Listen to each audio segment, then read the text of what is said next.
Hello, good morning and welcome to Business. The Minister of Agriculture, Alhaji Mohammed Munira Limuna, says government lots of incentives has provided lots of incentives for the promotion of agribusiness ventures in the country. Addressing the opening of the third largest Pan-African Agribusiness Conference and Expo 2016 in Accra, the Agricultural Minister emphasized government's commitment at promoting agribusiness potential in its quest to fully develop agriculture. And the third largest Pan-African Agribusiness Conference and Expo is under the theme Turning Science into Business, Inclusive Agribusiness Incubation for Vibrant Economies in Africa. Agriculture accounts for a third of Africa's GDP, and experts believe it could be the driving force for the next phase of the African economic agenda. In 2014, African leaders renewed their vows to invest 10% of national budgets in agriculture. Unfortunately, the level of development the industry has chalked over the years leaves much to be desired. At the opening of the third Pan-African Agribusiness Conference and Expo in Accra, stakeholders discussed several topics, including how the youth can be nurtured with the right skills and necessary technology to take advantage of the numerous economic opportunities in agribusiness, as well as the thorny issue of agribusiness financing. Minister for Food and Agriculture, Alhaji Mohammed Munira Limuna, who represented President Mahama, highlighted some government interventions instituted to support agribusiness in Ghana. Government has provided a number of incentives that agribusinesses can take advantage. Some of these incentives include tax holidays for cattle ranching, tree crops, poultry farming, fish farming, agro-processing, and cash cropping.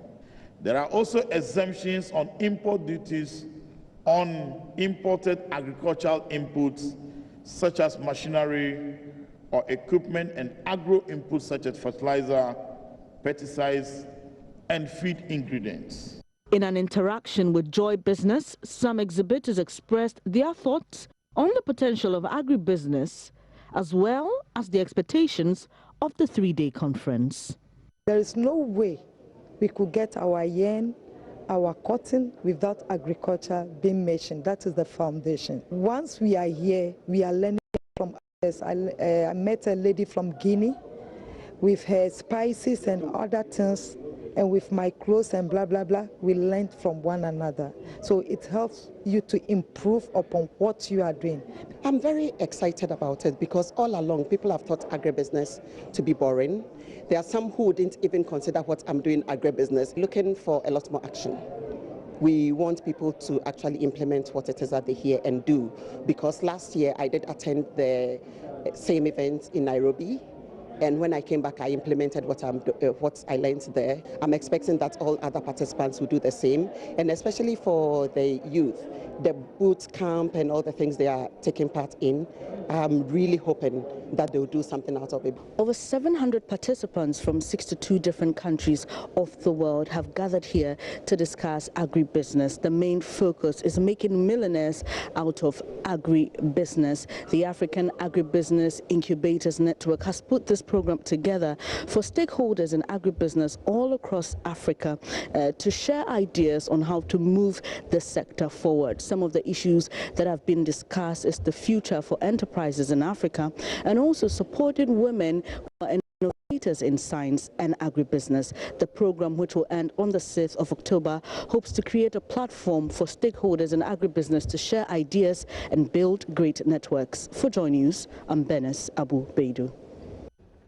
Government is set to commence a review of the Sankofa Gyenyame oil and gas deal with Italian multinational Eni and its partners by the end of this year. Deputy Petroleum Minister Benjamin Dagadu last week hinted of a possible review, citing the recent international price dynamics of oil and gas resources.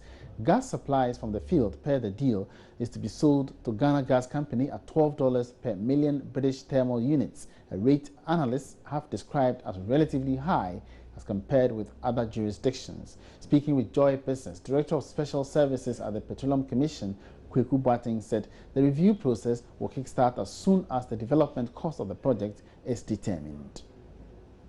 Once those contracts are awarded, you will know the actual development cost, and then the parties and the government, ENI, Victor and GNPC and the government, will sit down, look at the actual development cost, and review the base price accordingly. So when are we going to do this? Once the last batch of contracts are awarded, it should be soon. And what kind of review are we looking at? Currently, I know the sale is 12, but the concern is that it's too high. We should bring it to as low as 7. Well, I don't know the basis for people saying that it could come as low as 7, it can go as low as whatever price. But what I'm saying that now the operator, which is the ENI, have done very good work in taking advantage of the current market downturn, including oil price.